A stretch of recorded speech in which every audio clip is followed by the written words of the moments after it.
I'm not gonna lie, man. Like, I know the allegations against young Philly are really deep and really serious and abhorrent, and definitely something I never will condone.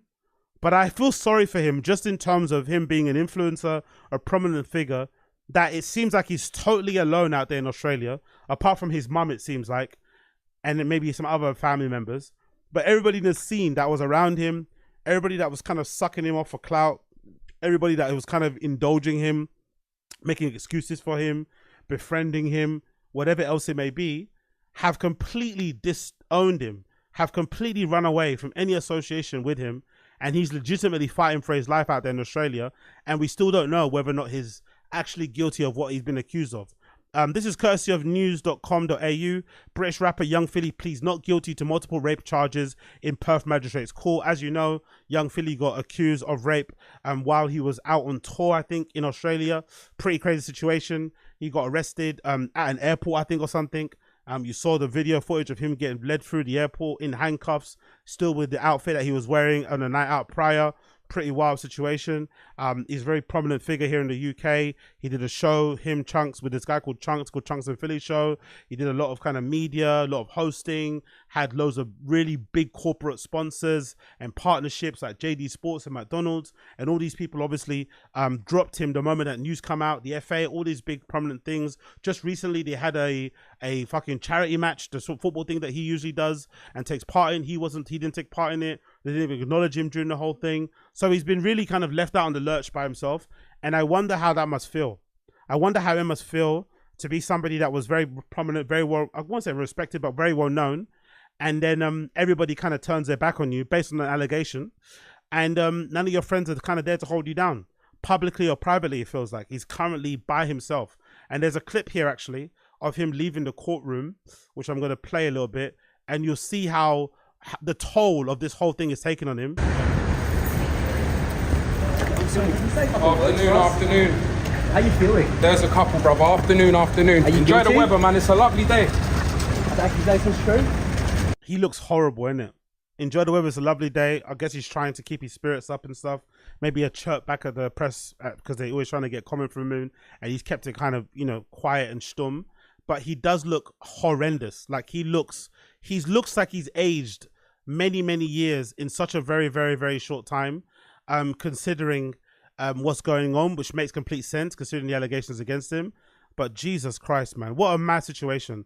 Like, he's out there in Australia all by himself, waiting trial, which makes sense as well because of the severity of the allegations. They're not going to let him out on bail and shit or let him leave the country.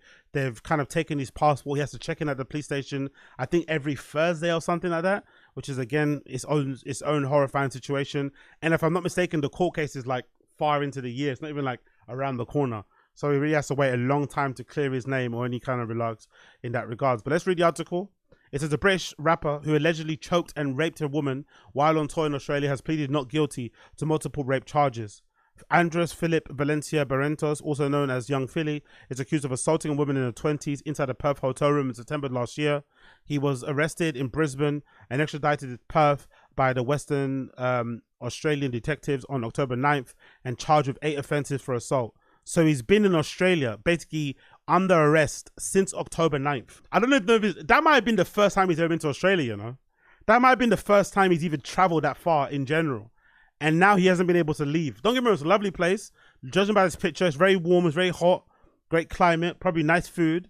But you're probably not enjoying your time there. I'd imagine. And charged with 8 offences of assault, rape, and strangulation. Mr. Barrentos told, let me get rid of this fucking video. Mr. Barrentos told the magistrates on Tuesday he understood the charges, then pleaded not guilty to 3 counts of assault, 1 count of strangulation, and 4 counts of sexual penetration without consent. The matter has been moved to the higher district court with a trial mention hearing listed at June 13th. Trial mention, I don't even know if that's an actual trial, but that's a long time ahead. June is still a long way away.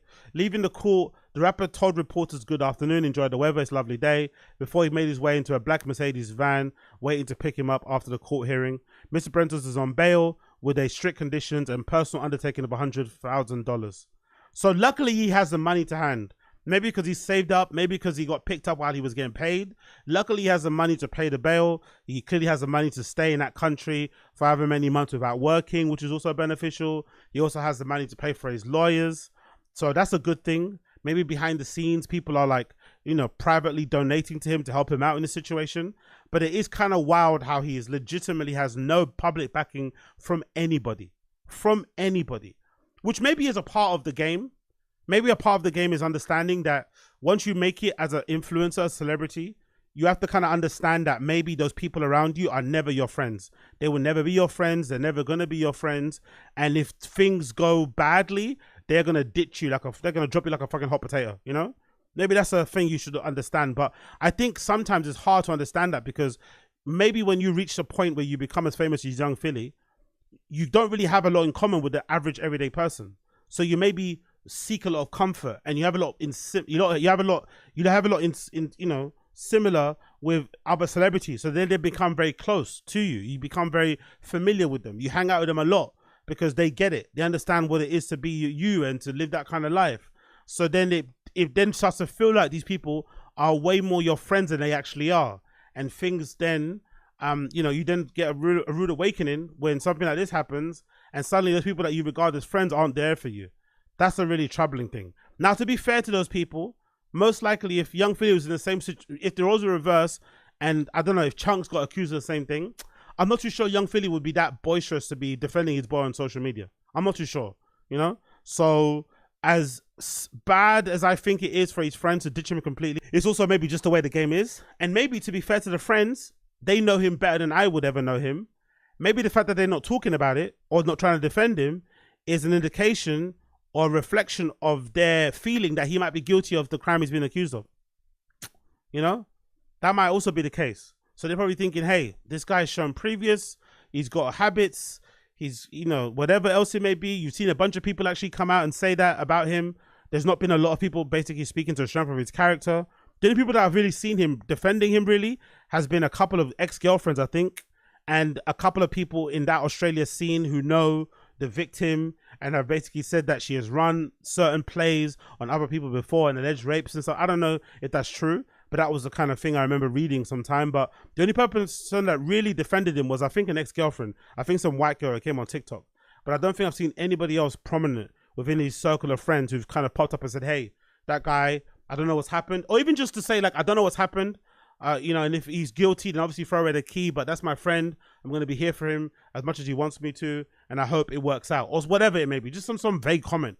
No one's saying jack shit. So clearly, you know, they might think he's guilty. They're afraid of losing their own sponsors, or they just don't want to get involved in general, which is really sad considering that he was surrounded by a gaggle of people, you know, a fucking, you know, a harem of people, a gang of people. And now he's legitimately all by himself every single day out there in Australia, apart from maybe with his mum and shit, which is, you know, what it all comes down to, really. I think all of our parents have probably said the same thing to us at certain times. You know, these people aren't really your friends. In the end, the only people that are going to be there for you is your family, and it makes kind of, you know, kind of piss you off.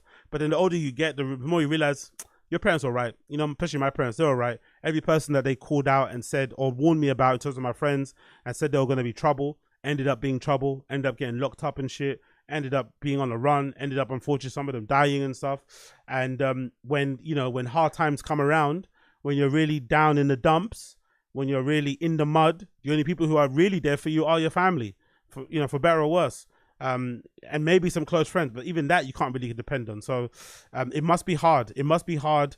As much as money these people make, celebrities and influencers, it must be difficult because you never really know who your real your real codees, your real fucking boys, your real homies are actually, because all it takes is one allegation, one bit of bad press, and suddenly everybody runs away from you and pretends you don't fucking exist.